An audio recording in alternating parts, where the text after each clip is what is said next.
Chhattisgarh sub inspector भर्ती परीक्षा को लेकर यहाँ पास हम देख सकते हैं कि लगभग 300 से ज़्यादा संख्या पे सब इंस्पेक्टर के जो भर्ती परीक्षा में जो सम्मिलित हुए थे वो सभी स्टूडेंट आज सभी लोग यहाँ पास भूख हड़ताल में पिछले 8 दिनों से बैठे हुए हैं बड़ी संख्या पे। जी हाँ, हम बताना चाहते हैं कि छत्तीसगढ़ में 2018 में सब इंस्पेक्टर भर्ती परीक्षा निकला था जिसमें एग्जाम में भी बैठे थे स्टूडेंट लोग, लेकिन उसके बाद वो लंबित हो चुका था, मतलब वो याचिका को टाल दिया गया था, रोक लगा दिया गया था, जिसके लेकर हाई कोर्ट तक याचिका गया हुआ था। लेकिन हम देख सकते हैं कि अभी तक अपने मांगों को पूरा नहीं होते हुए देखकर बड़ी संख्या पे युवा और साथ ही युवती यहाँ पर प्रदर्शन में बैठे हुए, साथ ही अपने हाथों में तख्तियाँ लेकर बैठे हुए जिसमें लिखा है मानसिक प्रताड़न की हद तक, अंतिम रिजल्ट कब तक। कहीं ना कहीं छत्तीसगढ़ सरकार पे एक प्रश्न चिन्ह उठता है कि शायद सरकार जो लगातार कार्य कर रहा है, लेकिन अभी तक देख सकते हैं कि छत्तीसगढ़ के युवा सब इंस्पेक्टर भर्ती परीक्षा को लेकर आज भी धरना के तूते स्थल में पिछले 8 दिनों से बैठे हुए।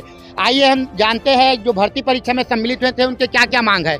सर, क्या क्या मांग है, कितने दिनों से आप हड़ताल में बैठे हुए, पहले उसके बारे में कुछ बताइए। जी, मैं पूर्व सैनिक भीखम साहू।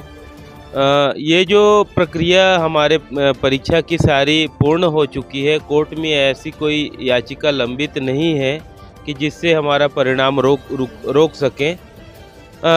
माननीय हाई कोर्ट ने एक आदेश दिया था कि जो 370 अतिरिक्त अभ्यर्थी हैं उनका 90 दिनों के भीतर पूरी भर्ती प्रक्रिया पूर्ण करके रिजल्ट निकालना है। वो समय भी 10 सितंबर को पूर्ण हो चुका है। इसके बावजूद सरकार यदि रिजल्ट नहीं निकाल रही तो कोई न कोई संशय का विषय है और इसीलिए अब हम आमरण अनशन में बैठे हैं और जब तक परिणाम और नियुक्ति की तिथि जारी नहीं होती तब तक मैं आमरण अनशन में बैठा रहूँगा। और आज मेरे समर्थन में हमारे 4 और पूर्व सैनिक साथी और लगभग 40 अभ्यर्थी इस आमरण अनशन को आज से फिर शुरू कर रहे हैं। तो कुल मिला के लगभग 40 अभ्यर्थी आज से फिर आमरण अनशन में रहेंगे। सर, हाई कोर्ट ने कहा है छत्तीसगढ़ के परिणाम को जारी करने के लिए, लेकिन अभी तक परिणाम रुका हुआ है, क्या कहेंगे इसको लेकर आप? मैं इसमें इतना ही कहना चाहता हूं कि अब क्या ऐसी बात है कि सरकार जो है माननीय हाई कोर्ट के आदेशों को भी नज़रअंदाज कर रही है।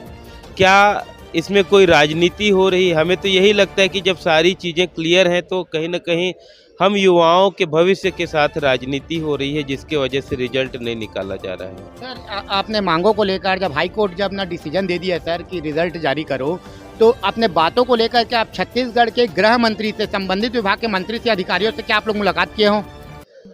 सिर्फ माननीय गृह मंत्री जी ही नहीं बल्कि मुख्यमंत्री जी, माननीय डॉक्टर रमन सिंह जी और तमाम जो बड़े मंत्री हैं, विधायक हैं, मेरे हिसाब से शायद ही ऐसे कोई मंत्री महोदय और कोई बड़े अधिकारी नहीं छूटे होंगे जिनके पास हम अपना विनती लेकर, अपनी प्रार्थना लेकर नहीं गए होंगे।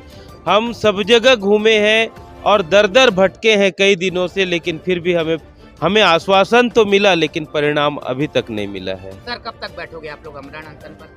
आमरण अनशन के लिए एक ही बात कहना चाहता हूं कि जब तक परिणाम और नियुक्ति की तिथि जारी नहीं होती मैं अपना आमरण अनशन नहीं छोड़ूंगा। सर, आप छत्तीसगढ़ के गृह मंत्री विजय शर्मा जी को हमारे न्यूज़ CG 24 के माध्यम से क्या संदेश देना चाहते हो?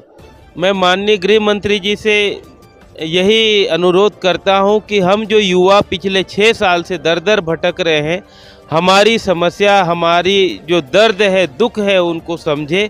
ये एक इतिहास बन रहा है छत्तीसगढ़ का, इतनी लंबी भर्ती किसी भी उसमें नहीं हुआ था और मोदी की गारंटी के तहत जो है उन्होंने घोषणा किया था कि हम सारे भर्ती प्रक्रियाओं को जो है अच्छी तरीके से करेंगे, इतने सारे हम रोजगार के अवसर लाएंगे, शिक्षकों की भर्ती करेंगे, ऐसे जो वादे किए थे उन्होंने चुनाव के समय, तो उन सब चीज़ों को ध्यान में रखें और हमारी लंबित भर्ती प्रक्रिया को परिणाम और नियुक्ति की तिथि जारी करके पूर्ण करें।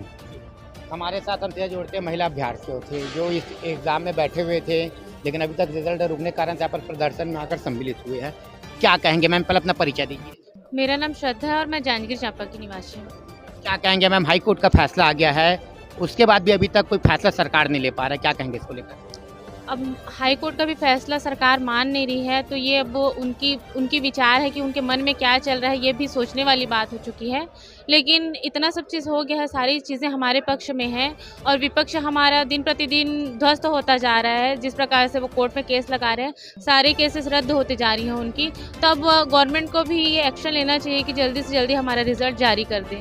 मैडम जांजगीर चांपा से आप आते हो, 8 दिन हो चुका है आप लोगों को धरना प्रदर्शन करते हुए राजधानी पूसा में, तो किन किन तकलीफों का आप लोग को सामना करना पड़ रहा है? पहले तो ये बता देना चाहूँगी कि सिर्फ 8 दिन नहीं हुए हैं सर, मैं 27 से यहाँ आई हुई हूँ पिछले महीने से, और तब से हम लगातार गृह मंत्री जी के घर गए थे और बहुत सारे नेताओं के पास गए, हमने पुलिस हेडक्वार्टर भी गया, तो यहाँ से मैं कंटिन्यू यहीं रही हूँ और बहुत कुछ चीज़ों का सामना करना पड़ा है। मैं घर वापस इसलिए भी नहीं गई क्योंकि बार बार आने जाने में जो फाइनेंशियली प्रॉब्लम होती थी उसकी वजह से दिक्कतें आती थी। मैम सरकार से क्या कहना चाहते हो, गृह मंत्री जी से आप? मैं तो उनसे यही कहूँगी कि मैं तो उनकी बहन समान हूँ, छत्तीसगढ़ की बेटी हूँ, तो मेरे खातिर कम से कम रिजल्ट जारी कर दे और रिजल्ट जारी कराने के बाद ही वो अपना फैसला ले कि ये सही था कि नहीं।